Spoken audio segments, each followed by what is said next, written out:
Buenas tardes, bienvenidos, bienvenidas a un nuevo ciclo de educación en la enredadera.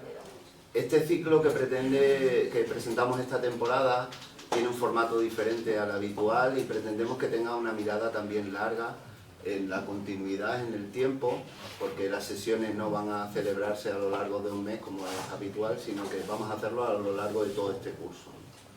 Y una mirada larga y diversa también porque queremos contar con miradas distintas, poniendo la educación siempre en el centro del debate. La sesión que se inicia con el debate sobre escuela y libertad, aprovechando la presentación y la asistencia de sus dos autores, continuará el mes que viene, a finales de noviembre. Vamos a proyectar el documental Quererla es crearla. Tuvimos aquí ya la oportunidad de tener una exposición sobre el tema de educación inclusiva y queremos debatir y hablar de ese tema también. En enero presentaremos otro libro que se titula Educafakes, para hablar también precisamente de esos bulos y medias verdades que se hablan de nuestra escuela pública para atacarla, o bien para, de lo que hablaremos también esta noche, de privatizarla, ¿no? Y en ese sentido, el subtítulo que tiene este ciclo es el de En defensa de la escuela pública. Y para terminar, en primavera tendremos otra sesión muy interesante que queremos incluirla en el marco de un ciclo que irá dedicado a la memoria histórica, y en ese sentido queremos hablar de la educación de hace 100 años y de las repercusiones que tiene hoy día todavía esas ideas y esas propuestas educativas, ¿no? Como os digo, un ciclo muy interesante que no os podéis perder y que pretendemos situar la educación, como digo, en el centro del debate, buscando esa brújula que nos oriente también para defender la escuela pública, porque si algo tenemos claro en la enredadera es nuestro posicionamiento, y en ese sentido hoy tenemos a dos personas, dos autores de renombre. Javier, Carlos, bienvenidos. Y muchísimas gracias por estar hoy aquí en la enredadera. Javier Mestre es catedrático de enseñanza secundaria, es profesor de lengua castellana y literatura, autor de varias novelas que ya ha presentado también aquí. La última, si no me equivoco, la escribiste en 2018. Sí. Sí. Al final sí, también... Salió a finales de 2019. Al final, como digo, de un ciclo también en el que coincidimos, que bueno, de ingrato recuerdo en algunos aspectos, pero que nos permitió conocernos también, un ciclo político de intensa actividad, y que además seguramente os suena su cara porque es un asiduo también visitante de la enredadera. Y Carlos Fernández Liria, que no sé si necesita mucha presentación, doctor en filosofía y profesor en la Complutense de Madrid. Como digo, para mí y para mucha gente de los que estáis aquí, una de los pensadores más lúcidos y más seguidos en la actualidad. Tiene incluso un canal de YouTube, La Filosofía en Canal, y luego, pues, por destacar algunos de los últimos títulos que ha publicado, bueno, pues tiene algunos con Luis Alegre, con Santiago Albarrico, el libro de Escuela o Barbarie también que leí con fruición. Y bueno, entre otros detalles, es curioso porque Wikipedia te asigna que fuiste uno de los guionistas de La Bola de Cristal, que es un dato fundamental también para entender algunas de las cosas. En fin, aquí hoy vamos a hablar de educación. En Escuela y Libertad habláis de la función social de la educación, de la libertad de enseñanza, del conocimiento ilustrado y de los perjuicios que está provocando, por ejemplo, pues los cacharros tecnológicos que hoy día pueblan los centros educativos y la vida cotidiana, ¿no? He de reconocer que el libro a mí me ha generado cierta incomodidad, ¿vale? Cierto conflicto, porque yo provengo también de una cultura educativa distinta, y bueno, en cualquier caso, como dice una compañera, siempre es bueno desaprender para volver a aprender, y en eso estamos en la enredadera, ¿no? La primera pregunta es clave, y porque vosotros habláis de que la escuela pública es el principal espacio que garantiza, es un espacio sin adoctrinamiento, ¿no? ¿Consideráis que ese valor está actualmente vigente Perdón, estoy hablando sin micro, no sé si... A ver, se escucha bien, ¿verdad? Vale. ¿Consideráis, disculpad, que sigue vigente todavía ese planteamiento pese a la ola conservadora que vive nuestra sociedad? La escuela pública como espacio sin adoctrinamiento, Carlos. A ver, pues mira, es una... A mí se me oye, porque claro... Sí. Si no tienes el micro... No, se oye. Si se oye... Pues es una vieja polémica en la izquierda y además yo creo que esta cuestión es importante porque es de donde vienen algunos malentendidos fatales que han viciado todas las políticas educativas, tanto por parte de la derecha como por parte de la izquierda. La izquierda le ha regalado un argumento a la derecha, siempre, respecto a la educación, pues allá desde los años del 68 francés, la escuela apareció como una institución para la vigilancia, para el castigo, para la disciplina, incluso Althusser llegó a decir que la escuela era un aparato ideológico del Estado, es decir, que era un aparato para adoctrinar desde el Estado a los muchachos, y esto la izquierda lo compró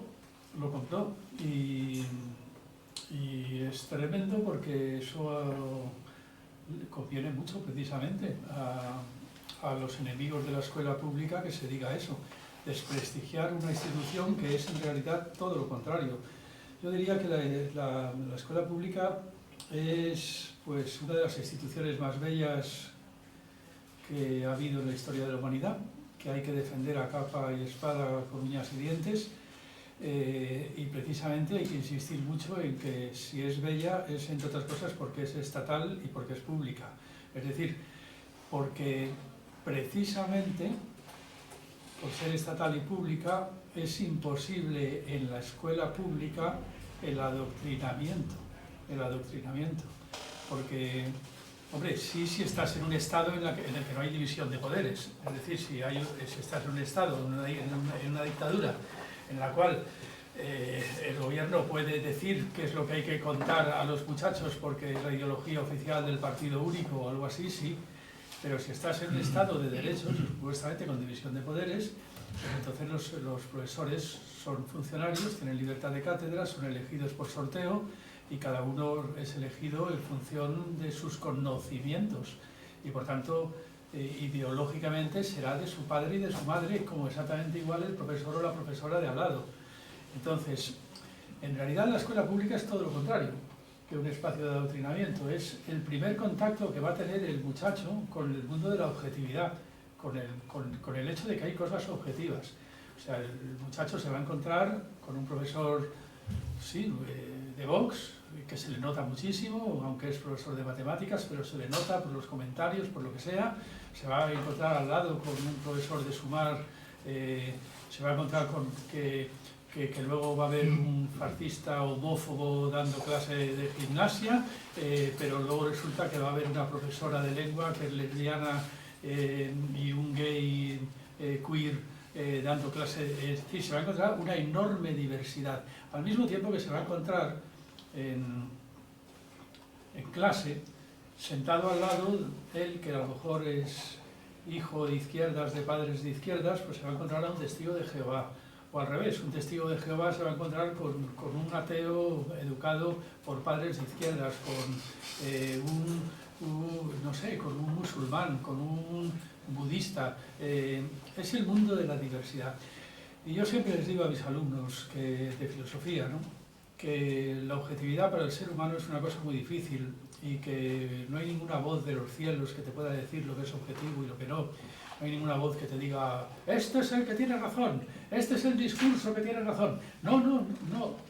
La única manera de que el ser humano acceda a alguna suerte de vivencia de lo que es objetivo, de lo que puede ser verdadero, por tanto, de lo que podemos llamar verdad, es el hecho de que haya muchos puntos de vista distintos delante suyo, de que haya una enorme diversidad. Es todo lo contrario, perdona que me extienda un momentito ahora, pero termino con esta idea y enseguida pasamos a otras preguntas. Pero es una idea muy importante la que has planteado. esto no hay más que ver el reflejo en el espejo. ¿Qué es lo que ocurre en la escuela privada, en las universidades privadas, en la empresa privada, en los periódicos que son naturalmente una empresa privada? Pues que eres contratado como profesor, como periodista, como lo que sea, eres contratado en función del ideario ideológico de tu empresa. Por ejemplo, en una universidad privada, pues si te sales del ideal ideológico de quien te paga, pues al día siguiente estás despedido, o al año siguiente no te contratan, o sencillamente nunca te habrían contratado porque se te nota demasiado que no eres del perfil ideológico de esa universidad privada.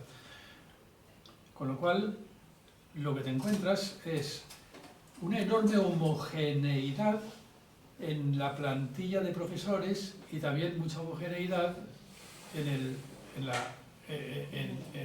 la clase, en el perfil de los alumnos y de las alumnas. Porque naturalmente van ahí en función de la ideología en cuestión.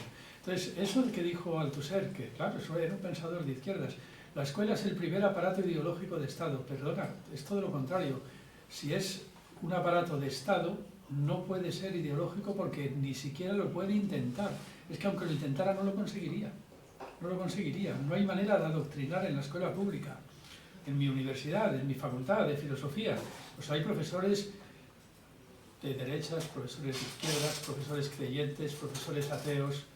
Estoy yo, que paso por ser uno de los que empezaron a fundar Podemos, está a mi lado dando clase de lógica, ahora se ha jubilado, un profesor carlista, que es carlista, que defiende el tradicionalismo carlista, y que además en clase lo defiende a capa y espada, aunque es profesor de lógica, pero siempre encuentra algún momento para defender el carlismo, ¿no? Pues hay una enorme diversidad. ¿Eso es malo? Bueno, pues es buenísimo. Los alumnos y las alumnas pues tienen ahí pues todo un muestrario, una diversidad que les permite hacerse una idea de que el mundo es distinto.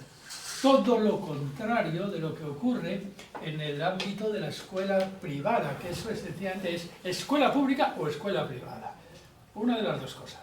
En el ámbito de la escuela privada lo que ocurre es que los padres, por ejemplo, si son del Opus, cogen a su hijo del Opus y lo meten en una escuela del Opus, con profesores del Opus, con alumnos del Opus.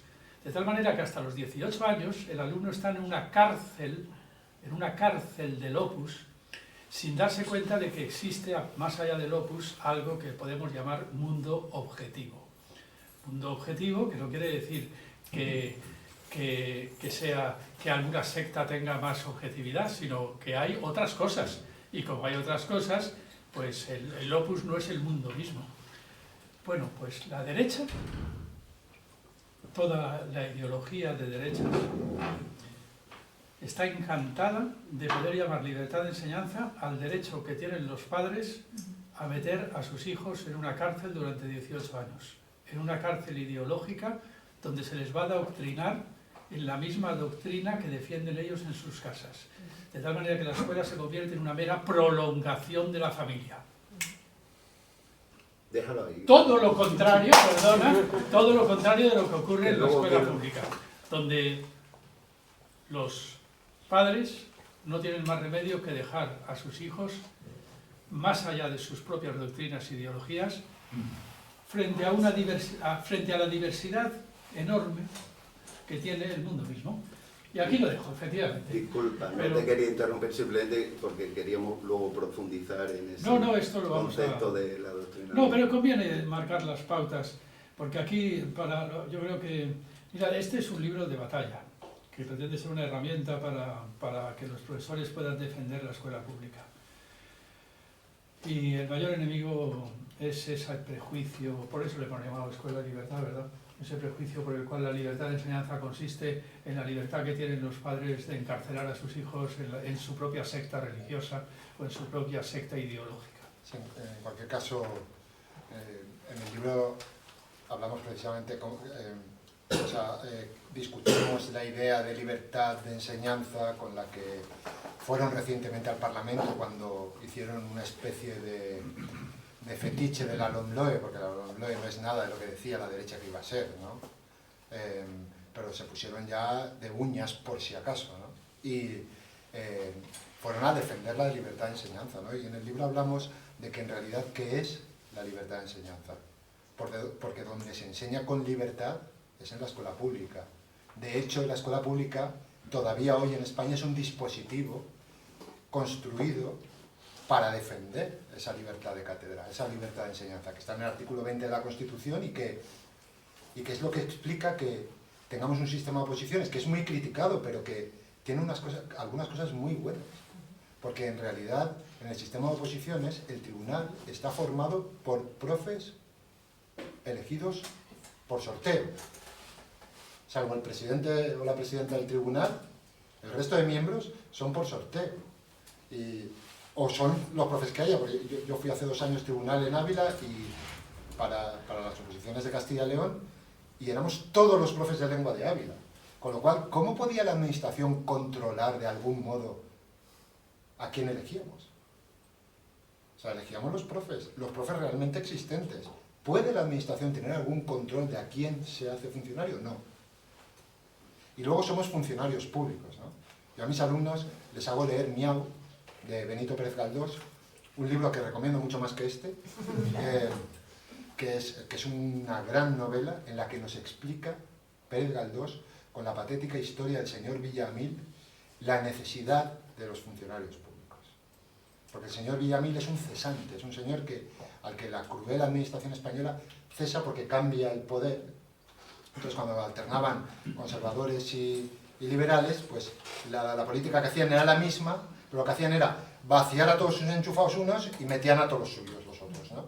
Y el señor Villamil, que es un adelantado a su tiempo, un señor que sueña con el income tax, decía él, ¿no?, como sistema de impositivo justo y tal, ¿no?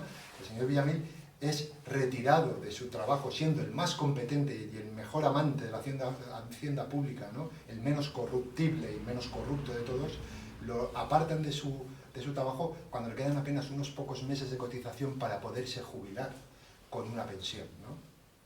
Y entonces se ve cómo la administración es terriblemente injusta porque el que entra en el gobierno cada vez cambia a los funcionarios públicos como le viene en gana.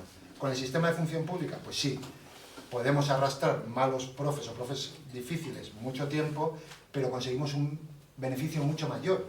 Y es que profes muy distintos y a veces muy discordantes podemos seguir dando clase en la enseñanza pública. Sea cual sea el gobierno. Sea cual sea el gobierno. Hablando del profesorado, vosotros describís a los buenos docentes como personas comprensivas, que saben escuchar, que obran con justicia, que son pieza clave para la convivencia y que saben tratar al alumnado según sus necesidades, ¿vale? Aunque suene un poco raro siendo docente, a mí me cuesta cada vez más encontrar a ese maestro, a esa maestra, teniendo en cuenta la ola conservadora que nos invade, ¿no? Sobre todo también teniendo en cuenta la maraña burocrática que nos aqueja y la competitividad. ¿Vosotros seguís creyendo que el profesorado sigue cumpliendo ese canon del buen maestro que describís en el libro a día de hoy? A ver, yo te diría que hay de todo, y sigue habiendo de todo. Y profes que a mí me parecían malos profes, los vi cuando empecé a trabajar hace casi 30 años.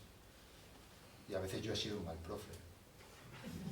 Muchas veces. ¿Cómo no? Claro. Quiero decir que, o sea, ¿y quién determina que es un buen profe? Bueno, vosotros hacéis... Claro, nosotros decimos, claro, un profesor, un buen profe, ¿no? ¿Qué será? Pues una persona que sabe tratar a los chavales, que sabe cómo enfocar la enseñanza, ¿no? Lo que has dicho son cosas pues como de sentido común, ¿no? ¿Cómo se ajusta uno a eso? Pues es muy variable. Y hay muchas opiniones. Tendrías que ver las opiniones de los chavales. Tú lo sabes, que eres profe. Pues, los mismos chavales muchas veces no están de acuerdo con qué profes les gustan y qué profes no. Es muy difícil determinar qué es un buen profe. Lo que sí que podemos saber es qué es lo que no debe hacer un profe, ¿no? Y para eso está la inspección de servicios y debería haber unos límites que los hay. Es decir, en mi instituto yo sé que si ahora a un profe le mete una hostia a un niño, ese profe se ha metido en un lío. Afortunadamente. O sea que eso lo tenemos claro, ¿no? Claro, han cambiado las legislaciones. Yo me crié en una escuela, claro, todavía era el franquismo, en el que sí se pegaba a los niños. todo eso ha cambiado mucho. Entonces, que eso garantiza que todos los profes van a ser buenos y todos los profesores y profesoras van a ser comprensivos y encantadores y les van a caer bien a los alumnos y van a ser sus amigos. Pues no, pues evidentemente no. Pero que conste que hay un dato empírico que yo creo que conviene poner sobre la mesa. La escuela pública está siendo agredida con políticas educativas neoliberales que hacen todo lo posible por beneficiar a la escuela privada y a la escuela concertada. Está siendo además atacada también por todo una especie de obsesión psicópata con los aparatitos informáticos que ha hecho mucho daño, y luego hablamos de eso. Está siendo mercantilizada, está siendo muy deteriorada, y sin embargo es un edificio que se sostiene en pie. Y uno se pregunta, ¿y por qué se sostiene en pie? ¿Cómo se sostiene en pie? Contra viento y marea. En Madrid, con una carga docente espantosa que tienen los profesores y profesoras, que hay continuas bajas psiquiátricas porque no pueden más, porque además hay, como existe la enseñanza concertada, que segrega a los alumnos, el material humano más problemático siempre va para la pública, con lo cual hay institutos en los que dar clase resulta ya prácticamente imposible. Y entonces, bueno, claro, con una carga docente y una ratio de alumnos profesores espantosa, pues las bajas psiquiátricas, las bajas por depresión son continuas. Y entonces uno se pregunta, y sin embargo sigue funcionando. ¿Por qué? Pues yo hablaría de heroísmo por parte, pasa un poco con la seguridad social también, con los médicos, vas al hospital de la seguridad social, todo está deteriorado, cada vez están más asfixiados, hay huelgas de batas blancas continuamente por la situación en la que se encuentran. Sin embargo, vas, te hospitalizan y todos son sonrisas, todos son buenos tratos. ¿Por qué pasa eso? Pues porque son instituciones muy bellas, por las que la gente entiende que merece la pena luchar. Entonces yo no aprovecharía estos momentos precisamente para sacar el lado malo de los malos profesores que puede haber en la escuela pública, sino más bien para agradecer que están manteniendo en pie, con un voluntarismo heroico insólito, un edificio que se cae a pedazos. Se cae a pedazos. Pero es un voluntarismo heroico, que solamente se explica porque aman la belleza de esa institución insólita, sin la cual permaneceríamos todavía en la Edad Media, porque es el sistema de instrucción público de un pueblo. Entonces, joder, ante todo recuperemos el respeto por esos profesionales, los profesores y las profesoras, que están dando su vida en unas condiciones verdaderamente lamentables, dificilísimas, en estos momentos dificilísimas. Sí, yo en mi práctica cotidiana, después de muchos años, he visto profes de todos los colores y los sigo viendo. Y veo entrar gente muy joven y son muy distintos unos de otros. Y sí, hay una ola conservadora, pero también hay muchos profes que no lo son. Y sigue, yo creo que la escuela pública sigue siendo un espacio plural. Cuando las cosas se ponen muy jodidas, como en Madrid, incluso están empezando los profesores a estar muy luchadores. En otras comunidades autónomas no estamos tan jodidos como están en Madrid.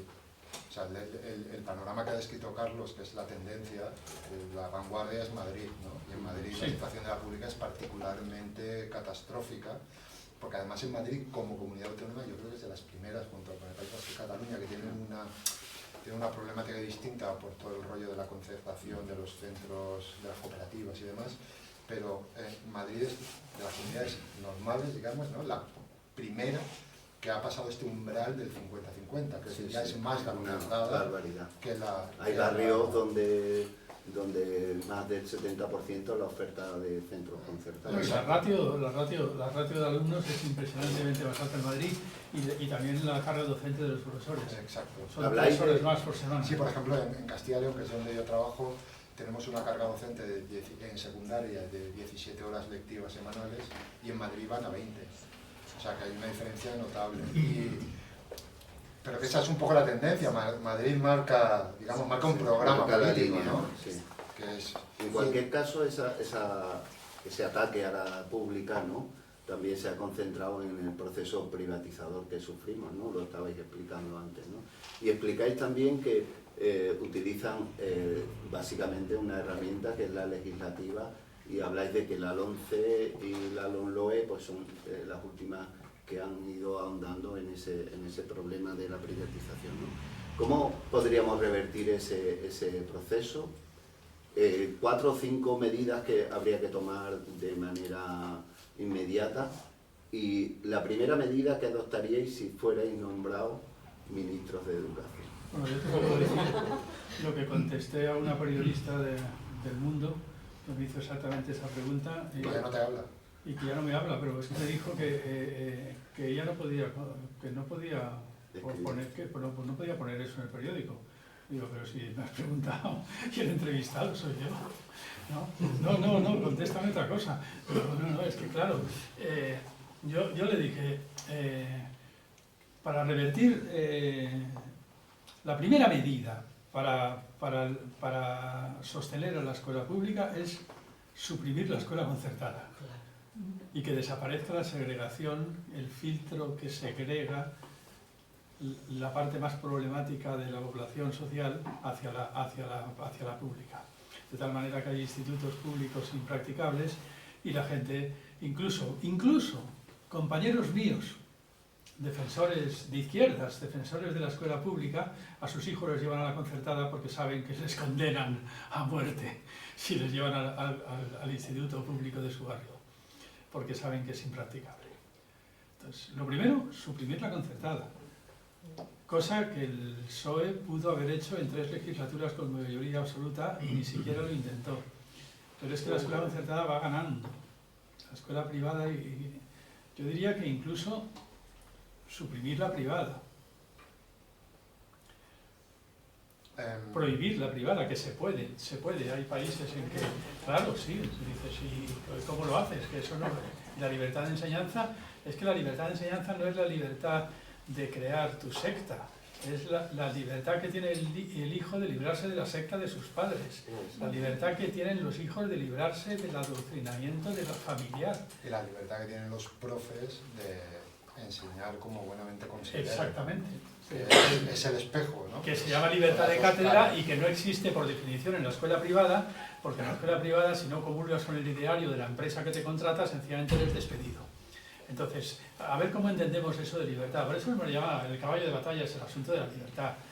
Por eso hemos llamado a este libro Escuela y Libertad, para sentir estos típicos. Yo, siendo más realista que Carlos, ¿no? Habría otra, es que le dije a la directora, a la periodista esta, le dije, si quieres otra posibilidad, mira, habría una ley muy buena, que sería que todo cargo público, desde el presidente del gobierno hasta el último concejal, tuviera obligación de llevar a sus hijos a la escuela pública en un centro elegido de forma aleatoria, en un radio razonable. Ya verás cómo iba a cambiar todo mucho. Cuando los hijos del ministro estuvieran en ciertos institutos que yo me sé de algún barrio de Madrid, ya verás cómo las cosas cambiarían. Sí, eso sería una buena medida, desde luego. Yo sí que creo que se puede articular un discurso, digamos, realista, más pragmático, propio de un programa posibilista, ¿no?, a este respecto. Lo único que hay que hacer es compararnos, como hacemos en el libro, con la situación europea. En España, la privada y la concertada acumulan pues un pastel mucho más grande de la enseñanza que en el resto de Europa. O sea, en Europa hay países como Francia o como Finlandia que tienen prácticamente casi el 100% de enseñanza pública. Y la media europea ronda el 85% de enseñanza pública. Y en España, en la obligatoria, no llegamos al 69%. Quiero decir que tenemos ahí un desfase y encima es cayendo, cada vez es mayor la privada, ¿no? Podríamos decir, vamos a llegar a un nivel europeo, ¿no? Lleguemos a un nivel europeo, ¿no? Cuando el PSOE publica la LODE, en el año 84, la Ley Orgánica de Educación, el derecho a la educación, que es una ley parcialmente vigente hoy en día, ¿no? Hacen una argumentación en sus intervenciones públicas que dicen algo así como: hemos mantenido los conciertos de la privada porque la enseñanza pública todavía es incapaz de cubrir el 100% de la oferta, ¿no? Y lo hemos hecho con muchas restricciones, estableciendo la obligatoriedad de consejos escolares en los colegios concertados, estableciendo un montón de reglas que impidieran la segregación de alumnos que no se cumplen, porque era una medida provisional mientras se dotaba la enseñanza pública, ¿no? Volvamos a eso, que es el discurso del PSOE. Volvamos como mínimo a eso, hagamos leyes. Fijaos, algo tan sencillo como que se cambie el reglamento con el que se rigen los conciertos.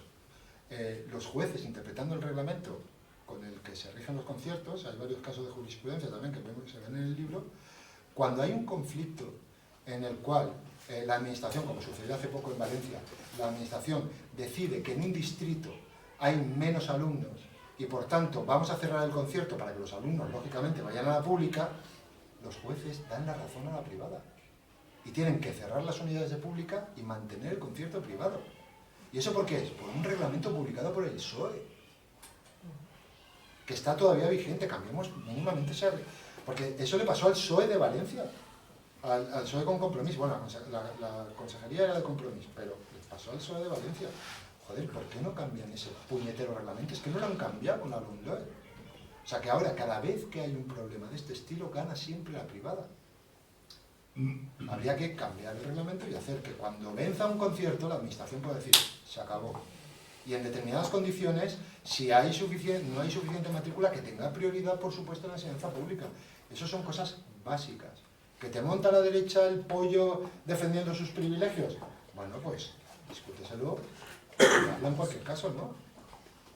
Hablando precisamente de esa situación que está viviendo la escuela pública, ¿no?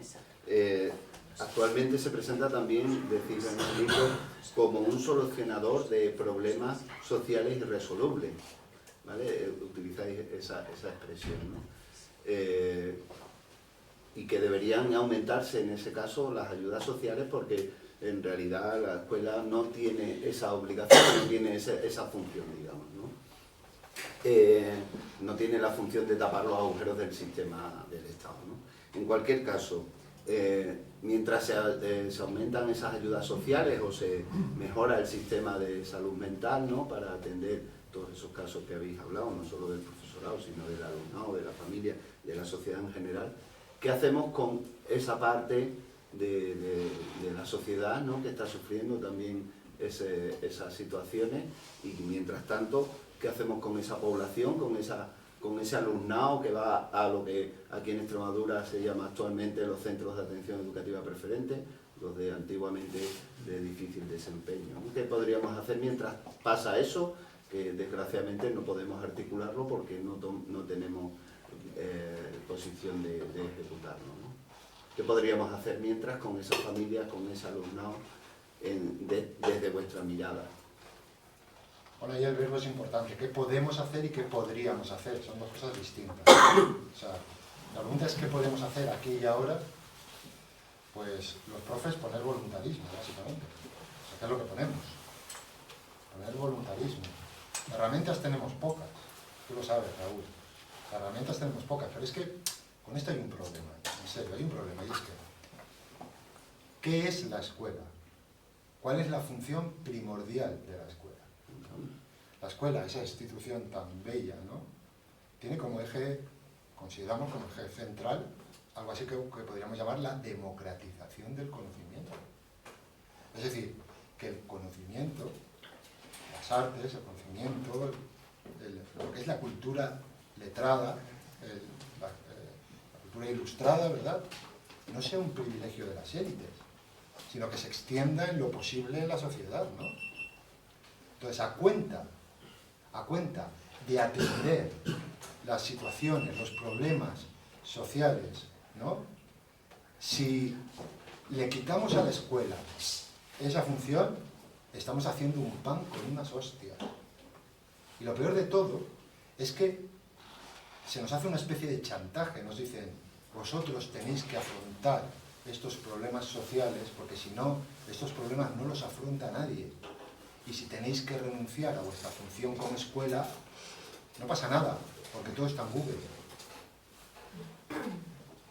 ¿Qué es lo que nos están diciendo? Es sencillamente suprimir la escuela Pues, y sustituirla por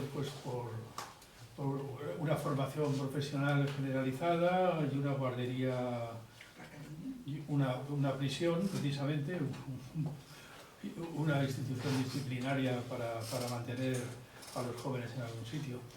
Y eso es algo que no estamos dispuestos. Yo la esperanza que tengo es que este libro sirva para dar la palabra a los profesores, porque la verdad es que todas las leyes las han hecho expertos en educación, pedagogos, tecnócratas, sociólogos de la educación, personas que no son profesores, y los grandes ausentes en los debates sobre leyes de educación han sido los profesores, y eso es precisamente lo que hace que luego se digan las cosas que se dicen, porque ¿dónde está la voz de los principales interesados?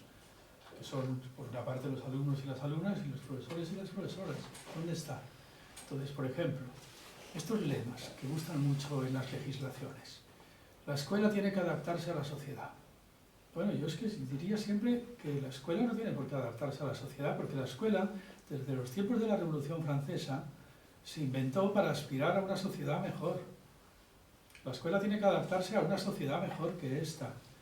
Entonces, la escuela no tiene por qué adaptarse a una sociedad basura, convirtiéndose también en una escuela basura. La escuela tiene que ser el testigo de que en esta vida hay cosas más importantes que esa porquería mercantil y laboral y profesional con la que constantemente lidiamos en la selva del mercado laboral todos los días. La escuela tiene que aspirar a una sociedad mejor. Y para eso lo mejor es dar a los alumnos y a las alumnas las herramientas cognitivas, culturales, para también reclamar ellos mismos una sociedad mejor y exigir sus derechos sociales. Pero la escuela no puede ser la encargada de solucionar lo que los gobiernos y los estados son incapaces de solucionar. O sea, tú mientras desmantelas políticamente el estado del bienestar, dices que la escuela tiene que suplir lo que estás suprimiendo en el estado del bienestar. Vamos, hombre, la escuela lo que tiene que hacer es enseñar. Y si te pones a ello, no tiene por qué estar al servicio de la sociedad, tiene que estar al servicio de la verdad, de la justicia y de la belleza. Lo voy a decir en términos platónicos. ¡Hala! Porque los profesores y las profesoras lo que tienen que hacer es intentar que los alumnos entiendan que hay cosas objetivas, verdaderas, justas e incluso bellas. Que también hay una objetividad estética. Y con eso que juzguen a su sociedad y que la cambien democráticamente, que aprendan a votar. Que aprendan a votar. Tiene que ser una escuela de ciudadanía, en todo caso. Una escuela de ciudadanía. Pero no tiene por qué ser una escuela profesional o una guardería infantil para sujetos adolescentes de 16 años. No. Que esa no es la tarea, eso es suprimir por completo la idea de sistema de instrucción público. Lo que sucede es que en muchas ocasiones llegan los chavales pues muy fastidiados, llegan muy jodidos de su casa, llegan a la escuela pues en unas condiciones lamentables, muchísimas veces todos esos problemas sociales y familiares, que como decimos en el libro, generalmente son problemas sociales y familiares, ¿no? Llegan a la escuela y ponen muy difícil en muchas ocasiones, y en los centros de difícil desempeño en general, ¿no? Ponen muy difícil hacer ese trabajo de enseñar y de hacer mates y de hacer lengua y de aprender geografía, historia, todas esas cosas tan importantes, ¿no? Y que esos niños y esas niñas pues tendrían que tener derecho también a poder vivir eso. Evidentemente, si hubiera una política social mínimamente digna, ¿no? Si hubiera, por ejemplo, una renta básica, es factible, si hubiera una verdadera lucha contra la pobreza y contra la desigualdad, ¿no? Si hubiera un Estado competente en la defensa de los derechos de sus ciudadanos, probablemente nos llegarían a la escuela algunos niños afectados, pero muchos menos. Pero como vivimos en un desastre, pues vienen muchos niños desastres a la escuela. ¿Qué podemos hacer los profes? Pues hacemos lo que podemos. Y muchos profes pues nos damos cuenta de que tenemos que hacer mucho trabajo extra y convertirnos hasta, a veces hasta en papás y mamás casi, ¿no? ¿Qué remedio, no? Pues porque los profes, como dice Carlos, pues podemos estar enamorados de esa idea, ¿no? Y podemos poner mucho de nuestra parte por intentar hacer lo que se pueda. Pero hay veces que no se puede hacer nada. No se puede hacer nada. Hay veces que no podemos hacer nada. Y hay veces que tenemos que intentar defender la posibilidad de seguir enseñando, ¿no? Entonces hay determinadas veces que hay determinados chavales, determinados alumnos que lo siento mucho, pero tienes que irte un rato, porque aquí tenemos que intentar estudiar un poco, ¿sabes? Entonces pues tenemos ese tipo de recursos, ese tipo de posibilidades, ¿no? ¿Qué sería lo ideal? Pues que hubiera una infraestructura de trabajo social que cuando tenemos que echar a un chaval de clase y que está demostrando que hay una serie de problemas subyacentes, porque se movilizaran recursos, que hubiera un funcionamiento de la sociedad que permitiera afrontar los problemas que están detrás, pues, de estos niños que llegan a clase jodidos porque no tienen ni para desayunar o que tienen problemas serios de salud mental y no hay Dios que los afronte. Pues claro, es que los profes... Ese es precisamente, ahí estaba uno de los conflictos de los que os hablaba al principio, ¿no? Yo fui director durante unos años de un centro de atención educativa preferente y te encuentras con ese alumnado pues que no tiene precisamente las condiciones familiares o sociales que le permitan acceder a esa atmósfera de universales de las que habláis en el libro, ¿no? Ni esas condiciones o esos requisitos previos para acceder al conocimiento, y no tienen un compromiso con lo académico, porque sus intereses, sus necesidades no están cubiertas. Entonces, nuestro centro, pues, en cierta manera, tenía que convertirse en un espacio de seguridad, en primer lugar, para dar lugar después al trabajo, digamos, más de transmisión de conocimiento. No es una guardería, que en eso coincidimos, evidentemente, pero, claro, te planteas qué hacer en ese caso y tienes que darle de desayunar. Pues tú estás ahí un poco... pues como están algunos barcos de gente muy voluntarista en mitad del Mediterráneo, ¿no? Estás rescatando lo que puedes. Estás intentando rescatar a la gente que quieras. Haciendo lo que puedes, pero con no los recursos que deberías de tener. No, porque siempre podemos quejarnos de la falta de recursos, naturalmente. Por supuesto. O sea, mi mujer es profesora de historia en un instituto que no está catalogado como un instituto de difícil desempeño, pero es casi imposible, pero es casi imposible dar clase ahí. Un 20% de población gitana, un 80 o un 70 y tantos % de población latina emigrante, muchos de ellos recién llegados en un barrio de Madrid. Es muy difícil dar clase ahí. La escuela no solamente tiene que ser un lugar para tener un contacto con la objetividad, sino que para muchos de esos muchachos que tienen situaciones vitales, familiares, espantosas, la escuela es un refugio también, es el único lugar seguro que conocen, el único lugar seguro. Y eso es una cosa también muy importante. Atacar la escuela pública es a veces atacar el único lugar en que se sienten seguros determinados muchachos que tienen situaciones familiares imposibles. O sea, claro, me contaba mi mujer, es que el otro día castigué a un muchacho, luego me arrepentí porque, claro, me cuenta su vida, está recién llegado de Honduras o no sé qué, y es que él contempló cómo las maras cortaban a su abuelo con una motosierra en pedacitos. Y claro, viene muy traumatizado. Es que a una chica le pregunto, ¿pero tú estás siempre sola en casa? Sí, porque mi madre trabaja. Bueno, ¿y tu padre? Mi padre no puede acercarse a mí, tiene una orden de alejamiento, porque es que hizo cosas malas conmigo. Joder, entonces están así. No tienen sitio para estudiar, no tienen... Pero con esa realidad social que vivimos, ¿tú crees que, porque además ya no es que esté solo focalizado en ese tipo de centros, ¿no? Sino que tenemos ahí una bolsa de 30% que ha ido abandonando la escuela y que no ha tenido la oportunidad de acceder al conocimiento en los términos en los que nos gustaría, ¿no? Entonces, ¿qué hacemos con esa gente que ha tenido que abandonar la escuela, que no hemos sido capaces de llegar a ello, que no hemos sido capaces de rescatarlo? Es un fracaso, pero no es un fracaso nuestro, es un fracaso de la sociedad. De todas maneras, sí que debo decir Esto lo hablamos en el libro, tenemos un semicapítulo que se llama El milagro del aula, ¿no? Con un montón de datos sobre lo que ha sido la evolución del fracaso escolar en España, ¿no? Y ya no estamos en el 30, se ha reducido al 13. Es decir, el abandono escolar temprano se ha reducido en España muchísimo y estamos casi ya al nivel europeo, ¿no? Y esto ha sido un proceso...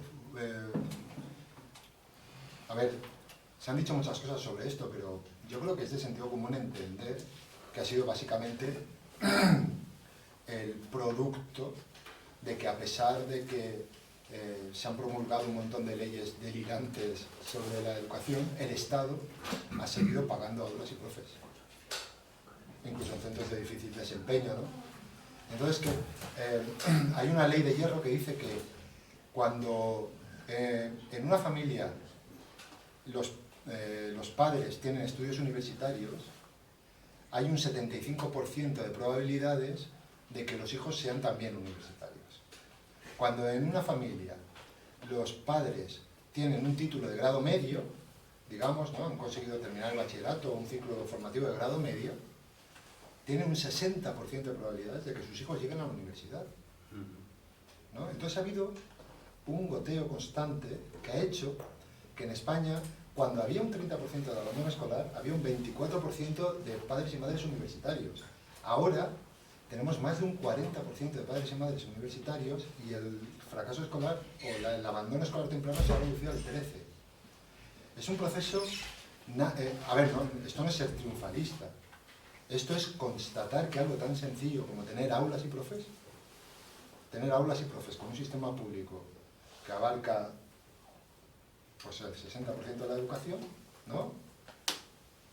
Va produciendo esta transformación, ¿no? Lentamente en la sociedad, vamos transformando esto, vamos haciendo que cada vez sean menores los problemas del fracaso escolar en el cómputo total del país, digamos, ¿no? Luego sí que es cierto que las situaciones que hay en Madrid están muy marcadas por la falta de pluralidad de los centros a causa de la privatización. O sea, hay una segregación. También tenemos en el libro, tenemos los datos, está muy estudiado y está súper demostrado, archidemostrado, que el sistema de conciertos pues segrega.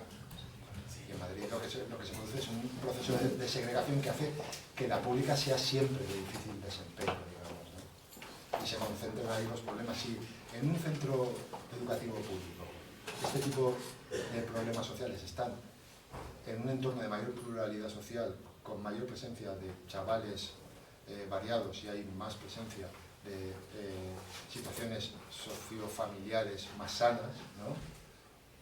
Cambian las cosas y de hecho se abren muchas oportunidades a los chavales más perjudicados. Eso, los que trabajamos en centros rurales lo sabemos. En los centros rurales hay un porcentaje, hay siempre chavales que vienen de situaciones muy complicadas, ¿no?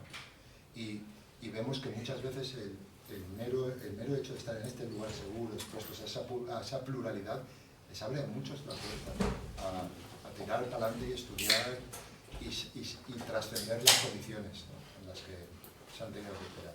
Habéis explicado ya que la libertad es la clave, ¿no? La libertad de enseñanza, y que además se confunde conscientemente el término para emplearlo con otra orientación, ¿no?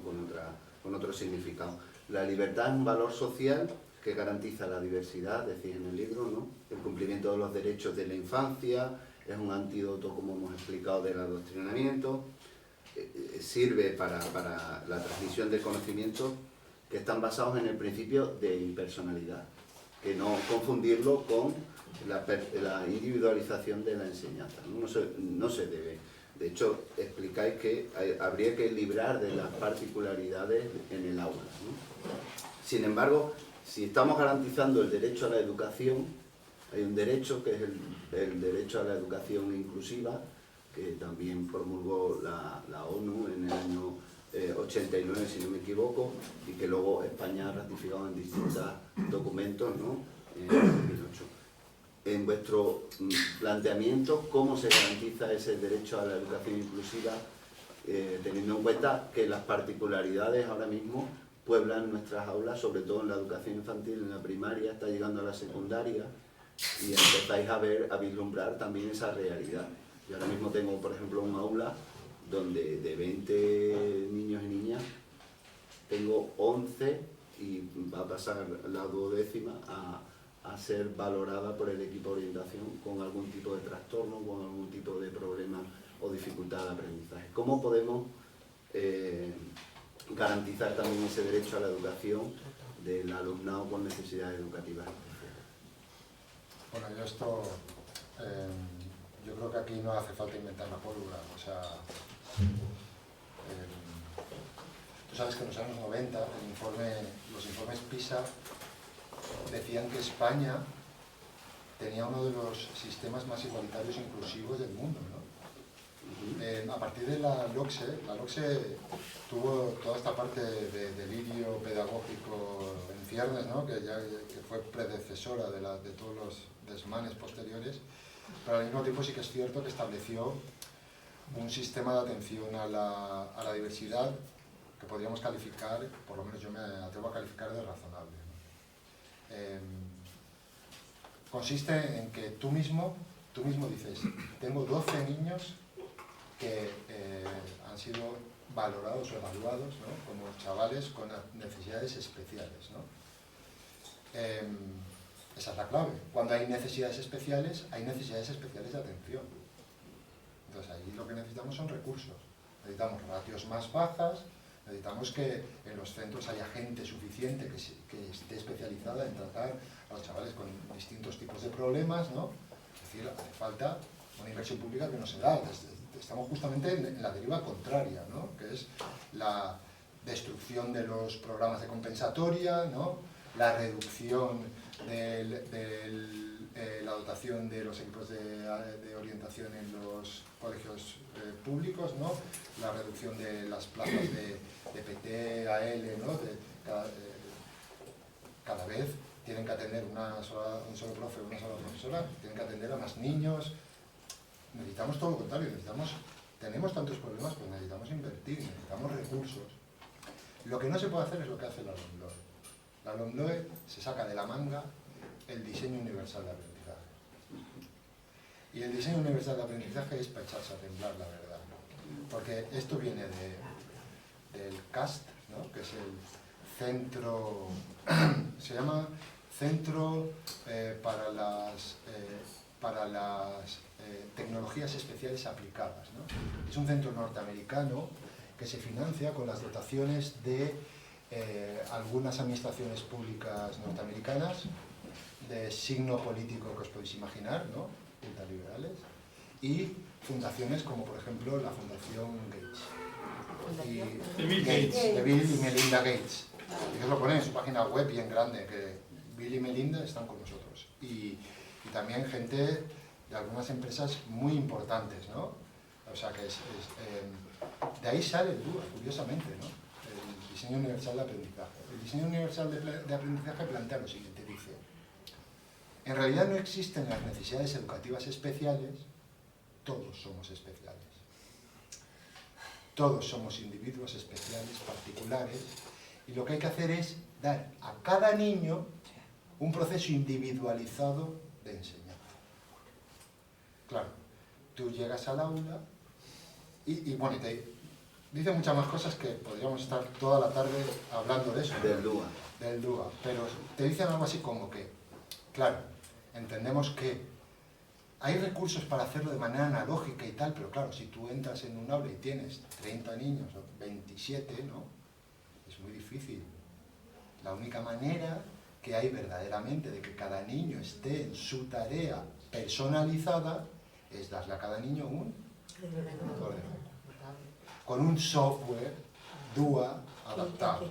Que además el niño pueda cambiar las letras, el enfoque no sé qué, para que se le presente de la forma que más le guste al niño, ¿no? Te dicen todo esto. Y así tenemos a todos los niños adaptados, todos los niños atendidos especiales, ¿no? ¿Qué pasa? Que entonces llegan los señores de aquí y dicen, hostia, qué de puta madre, porque les damos un ordenador y ya no hay necesidades educativas especiales. Si es que lo contamos en el libro, a mí esto ya me pasó en 2003 aquí, cuando el señor director provincial de educación, cuando yo le reclamé, yo era director del Instituto de Seguridad de León, cuando yo le reclamé que teníamos niños con necesidades educativas especiales y que no teníamos ni un profesor de pedagogía terapéutica, ni de audición, ni de lenguaje, ni de nada, y que no sabíamos cómo atender a esas necesidades, lo que me dijeron. Fui director porque entré en comisión de servicios porque a Ibarra se le ocurrió poner un ordenador cada 2 alumnos, ¿acordáis? Ah, sí. Pues entré ahí de director, ¿no? Del Centro de Seguridad de León, el más remoto que no encontraba nada. Ahí me metieron a mí, ¿no? Y entonces me dijo el director de aquel entonces, me dijo, pero si tienes los ordenadores, profeta. Bueno, del DUA me gustaría hablar y sí, pero os invitaré. Solo una cosa. Entonces, es goloso, ¿no? Pensar, hemos acabado con las necesidades educativas especiales, ¿no? La primera comunidad que empezó con este planteamiento en España fue la Comunidad Valenciana, con un gobierno muy progresista, de compromiso, ¿no? Y resulta que mi hermana es PT, en un colegio de Valencia. Ahora ya se ha pasado a primaria. Y me dice, claro, es que me han dicho, me vino diciendo, es que no entiendo nada. Es que nos han dicho que vamos a reducir las horas de PT, que tal, que les tenemos que atender individualizadamente nosotros. Y estaba escandalizada, ¿no? Y solo una cosa más. ¿Por qué, Raúl, tú dices que un niño tiene necesidades educativas especiales, ¿no? ¿Realmente existen las necesidades educativas especiales? ¿Estamos siendo discriminatorios con esto? Y yo creo que no. Yo creo que tenemos muy claro cuál es el umbral que marca algo así como las necesidades educativas especiales. Y viene con esto que decías tú del mundo de los universales, ¿no? ¿En qué medida un crío o cría puede conectar con el mundo de los conceptos, con el conocimiento, con lo que se está trabajando de manera, digamos, al unísono en la clase, ¿no? Con ese poder maravilloso que tiene el conocimiento de llevarnos a todos al mismo sitio, ¿no? A razonar, ¿no? Hay niños y niñas que tienen dificultades especiales en acceder a esa comunidad que se forma en la clase, a esa impersonalidad, ¿no? Porque lo que decimos es que ante el teorema de Pitágoras, ¿no? No vale que tú seas Pepito y tú Juanito, somos todos iguales, somos sencillamente seres racionales, ¿no? Hay chicos y chicas que por necesidades educativas especiales pues tienen especiales dificultades para llegar ahí, ¿no? Esos niños y niñas necesitan atención específica y esos son recursos públicos. Porque hay que dar atención específica a los niños que la necesitan precisamente para que los niños que no la necesitan puedan estar ahí. Y que los niños que necesitan esa atención específica pues tener la esperanza de que alguna vez puedan llegar también. Acercarlos en la medida de lo posible. Yo más o menos lo veo así, yo creo que es razonable, que es una cuestión de recursos, básicamente. En eso totalmente de acuerdo. En la otra parte del DUA yo tengo otra información, he leído sobre el tema, me he formado en el tema y diciendo claramente, en cualquier caso, como vamos a tratar en una sesión específica el tema de la educación inclusiva, os invito a los dos a participar en esa sesión y si no a verlo. En cualquier caso habláis de que el conocimiento es el centro de gravedad de la escuela, ¿no? Y llegáis a decir que el conocimiento lleva la pesada carga, consigo la dura carga de la responsabilidad. Sin embargo, yo eso muchas veces no lo veo. En la sociedad en la que vivimos actualmente, las personas que marcan ciertos discursos o que lideran ciertos discursos xenófobos, machistas, fascistas en cualquier caso, no son personas precisamente iletradas, ¿no? Son personas entonces irresponsables que teniendo el conocimiento utilizan también esos discursos. Carlos. El conocimiento no es una fórmula mágica que te convierte en objetivo, insisto. No somos ni dioses ni ángeles. Entonces, lo único que puedes es aspirar a la objetividad y los seres humanos aspiramos a la objetividad en base a la pluralidad y punto.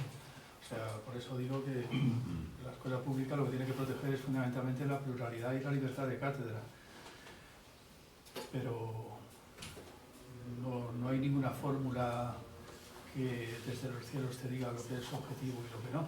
Entonces siempre vas a tener profesores homófobos, gente de Vox, de extrema derecha, racista, por supuesto que sí. Lo único que se puede hacer es compensarlo con todo lo contrario. Claro. Vale. O sea, la función de la escuela no... Y para que haya pluralidad, es que has comenzado con lo del conocimiento.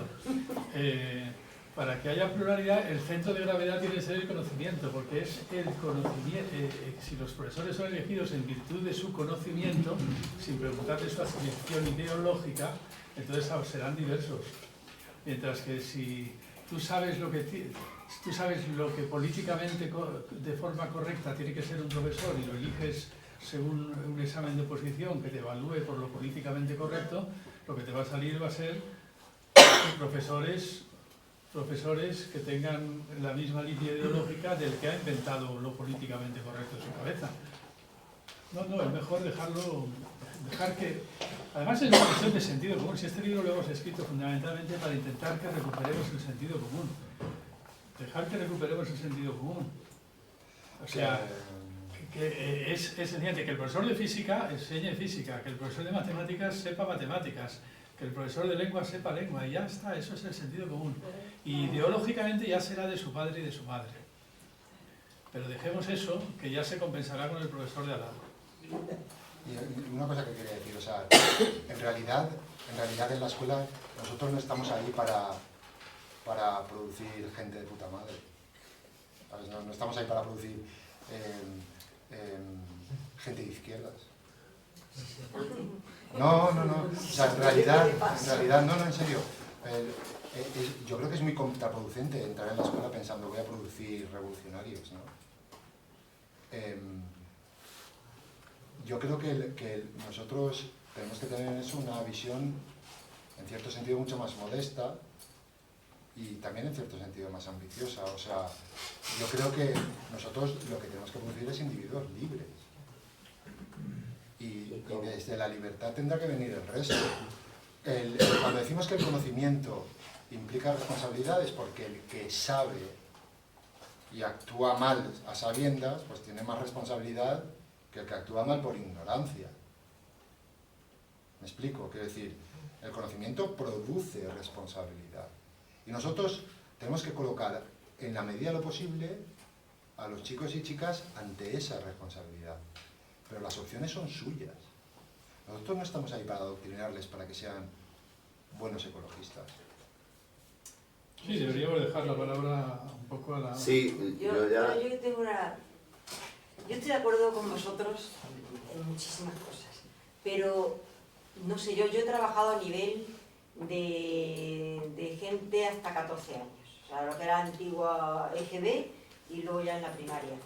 Entonces, evidentemente lo que decís vosotros de transmisión de conocimientos es como muy aséptico y sí, como muy... Pero desde luego a nivel de gente que está formando, de formar, no digo transmitir ideología, pero hay que formar personas. Hay que formar personas, llámalo ciudadanos, llámalo personas. Es más, o sea, a los niños y niñas sí que hay que encauzarlos. A ver, es que no quiero, tenéis que entrecomillar siempre, no es adoctrinar, pero evidentemente en la escuela a diario, tú tienes una experiencia en ese sentido, tú te encuentras con situaciones en las que tienes que intervenir. En la mayoría, en el recreo simplemente, no solo en matemáticas y en ciencias naturales y en lo que sea. Tú te encuentras ante situaciones que tienes que intervenir. Siempre que puedes no intervienes. De hecho estaban los vigilantes del recreo, los que controlaban el recreo y tal, para que ellos se apañaran y ya vinieran a ti cuando tenían un problema gordo. Pero hay veces que tienes que intervenir. Hay que decirles, si uno está machacando a otro, o sea, lo que es la bondad y la maldad y el... No sé, hay que formar personas. Vamos a ver. Eso es importante, aparte de transmitir conocimientos. Tú estás en la escuela en tanto que transmisora de conocimientos. Básicamente eres maestra y tú estás enseñando a los niños. Y les estás enseñando muchas cosas, ¿no? Entonces, ahí, cuando tú estás enseñando a los niños, ¿no? Tú tienes que hacerlo en el lugar donde se puede enseñar. Y el lugar donde se puede enseñar es un lugar donde se puede hablar y escucharse unos a otros, es un lugar de respeto, es un lugar que tiene unas normas básicas de sentido común, es un lugar que se rige también por una serie de normas que son también producto de lo mismo que tú enseñas, que es la razón, ¿no? Son normas razonables, y tú estás enseñando a los niños y a las niñas a estar en ese lugar. Por eso la escuela, ese milagro en esta sociedad de mierda, es un lugar seguro. Es precisamente el hecho de que sea el lugar del conocimiento el que lo convierte en un lugar seguro. Y el que muchas veces sabemos que los profesores y las profesoras que más autoridad tienen, ¿no? Esto me lo decía Santi Alba el otro día a la salida de la presentación en Arena de San Pedro, ¿no? Me dijo, tenéis que tener en cuenta que, por ejemplo, en italiano, ¿no? La palabra autoridad tiene dos términos, ¿no? Hay dos términos para lo que en castellano conocemos por autoridad, ¿no? Está la autorità, que está basada en el poder, ¿no? Y luego la autorevolezza, ¿no? Que es la autoridad moral, el carisma, la autoridad que se gana a alguien por convencimiento del otro, digamos, ¿no? En la escuela tiene que ser, y eso es, yo creo que eso es una decisión que se ha tomado en el sistema educativo español de hace mucho tiempo ya. La autoridad de los docentes se basa sobre todo en la autorrevolezza, mucho más que en la autoridad punitiva, realmente. De hecho, los reglamentos disponibles en cuanto a lo punitivo son más bien flojos. Es decir, con los niños poca cosa punitiva se puede hacer, sobre todo en primaria. Entonces... Sí, pero por ejemplo el respeto, hay dos formas de transmitirlo. Lo ideal es transmitirlo por aprendizaje, por modelo, es decir, que vean como tú respetas, igual que uno aprende a fregar platos y de fregar los platos al padre o a la madre.